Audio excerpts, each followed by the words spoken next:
Christ, Dieu s'est réconcilié avec le monde. Il a déposé sur nos lèvres la parole de réconciliation. Alléluia, Alléluia, Alléluia, Alléluia, Alléluia, Alléluia, Alléluia, Alléluia. Le Seigneur soit avec vous. Et avec votre esprit. Évangile de Jésus-Christ selon saint Matthieu.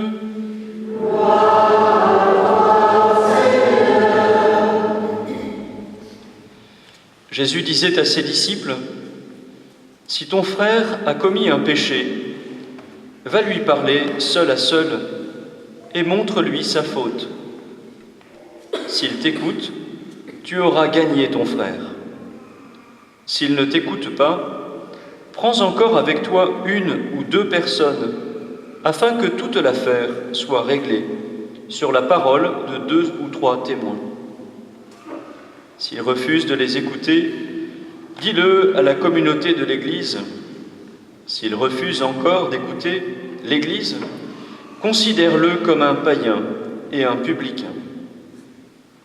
Amen, je vous le dis, tout ce que vous aurez lié sur la terre sera lié dans le ciel, et tout ce que vous aurez délié sur la terre sera délié dans le ciel.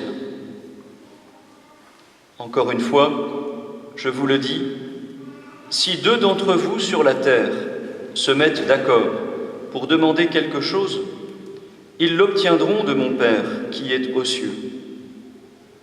Quand 2 ou 3 sont réunis en mon nom, je suis là, au milieu d'eux. Acclamons la parole de Dieu. Louange à toi, Seigneur Jésus.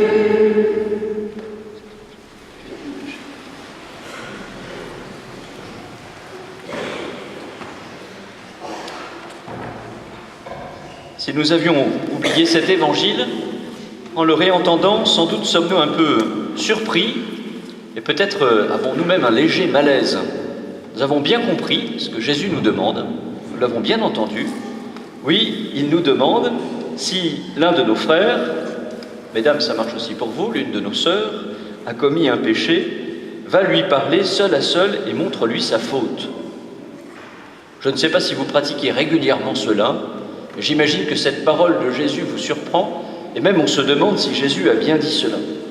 Comment Jésus, qui nous invite à la discrétion, à l'humilité, à regarder d'abord la poutre qui est dans notre œil avant de regarder la paille qui est dans l'œil de notre voisin, comment Jésus peut-il nous inviter à aller dire à l'un de nos frères « Voilà, je pense que tu commets tel ou tel péché et je t'invite à changer ton cœur. » Alors essayons de comprendre ce que Jésus veut nous dire par là, puisque c'est bien ce qu'il nous dit pourtant. Pour le faire, il faut regarder le contexte de l'Évangile. Et c'est là quelque chose qui fonctionne assez habituellement. De temps en temps, on lit un tout petit passage de l'Évangile et on est surpris, effectivement, par la parole de Jésus. Alors, pour la comprendre, on peut chercher des explications dans différents endroits, mais souvent, une chose très simple, c'est de regarder ce que Jésus dit avant, ce qu'il dit après. Alors, ce qu'il dit avant, on l'a entendu dimanche dernier, ce qu'il dit après, on va l'entendre dimanche prochain.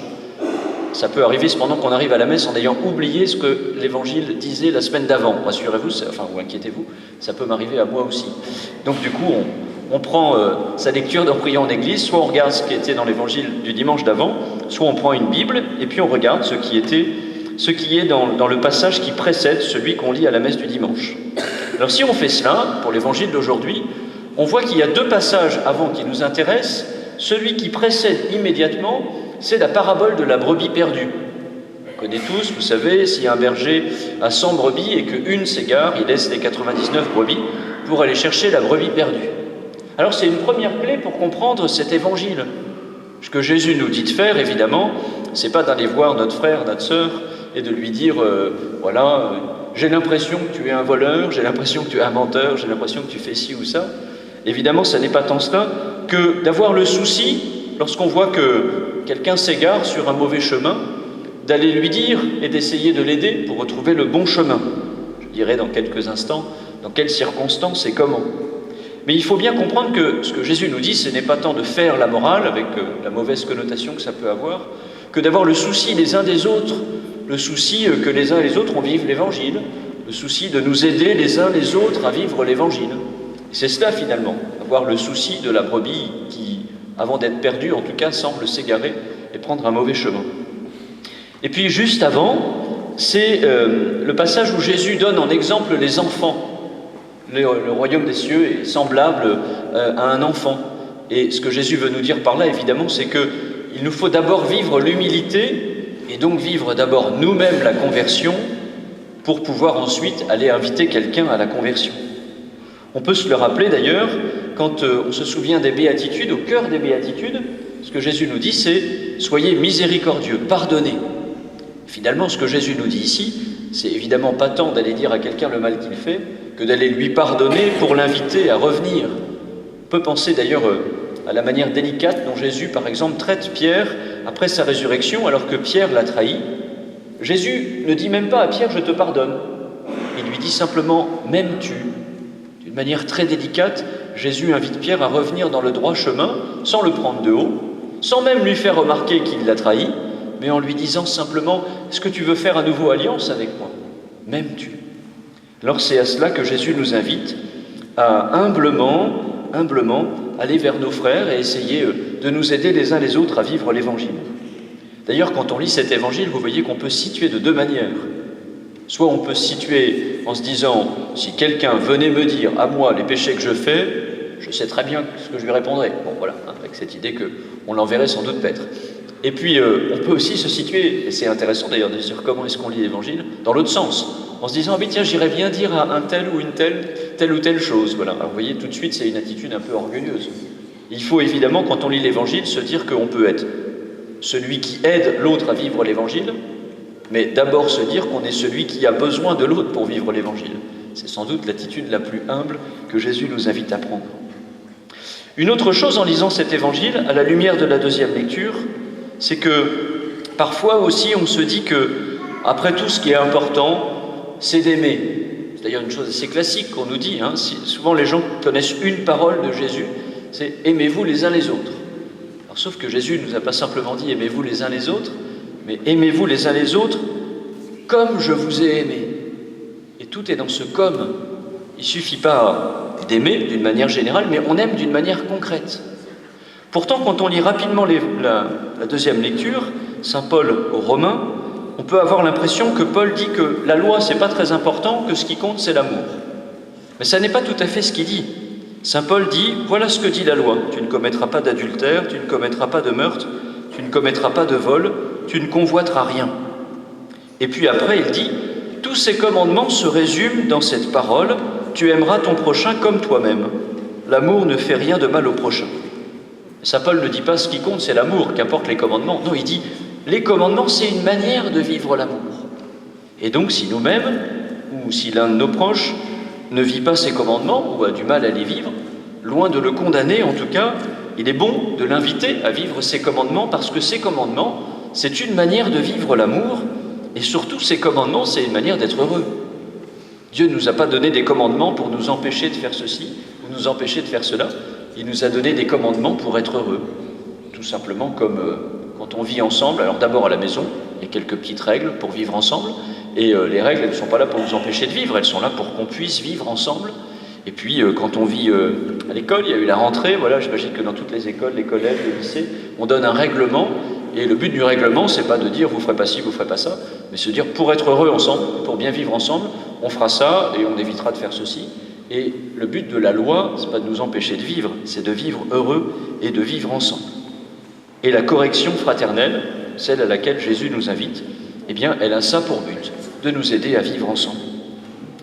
Alors, peut-être, on peut se dire, mais comment le faire ?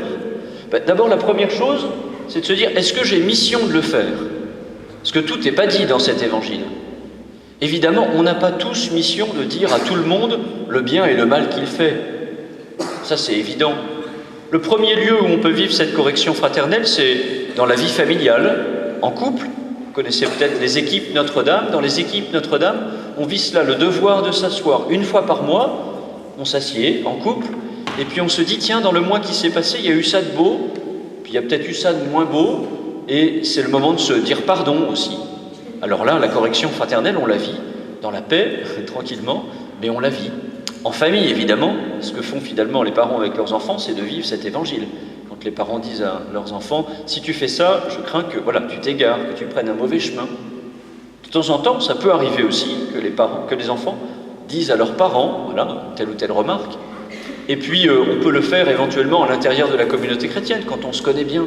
Mais c'est important de se dire qu'il faut avoir mission pour le faire. Si on passe son temps à faire la morale aux uns et aux autres, on va être des rabat-joie. Il faut le faire aussi avec grande douceur. Alors, le meilleur moyen de se dire qu'on le fait avec douceur, vous savez, c'est très simple. C'est de se dire, j'ai une remarque à faire à quelqu'un, est-ce que j'y vais avec une grande joie, en me disant, depuis le temps que je vais lui dire ces 4 vérités à celle-là ou à celui-là, il va entendre ce qu'il va entendre? Ou est-ce qu'au contraire, évidemment, vous vous doutez que ce n'est pas la bonne attitude, est-ce qu'au contraire, on y va peiner, mais voilà, en ayant conscience qu'il faut dire quelque chose. Parfois, il faut dire une parole, avec le risque que d'abord elle ne soit pas entendue, puis que petit à petit ça fasse son chemin. Mais évidemment, toujours le faire avec douceur, avec délicatesse. Une autre clé, mais il y en a beaucoup, c'est peut-être aussi d'entrer dans l'histoire de la personne. Vous savez, on n'a pas tous les mêmes péchés. Il y a des gens qui sont colériques, mais très généreux. Il y a des gens qui sont avares, mais qui ne se mettent jamais en colère. Bon, voilà, on n'a pas tous les mêmes péchés. Alors c'est important d'entrer dans l'histoire de la personne, de se dire, tiens, peut-être que si elle est avare, c'est parce qu'elle a toujours beaucoup manqué. Alors, même si elle a maintenant ce qu'il faut, peut-être qu'elle a peur de manquer à nouveau. Si quelqu'un est colérique, c'est peut-être parce qu'il n'est pas sûr de lui. Alors, c'est sa manière de s'affirmer, d'une manière malhabile, mais c'est comme ça.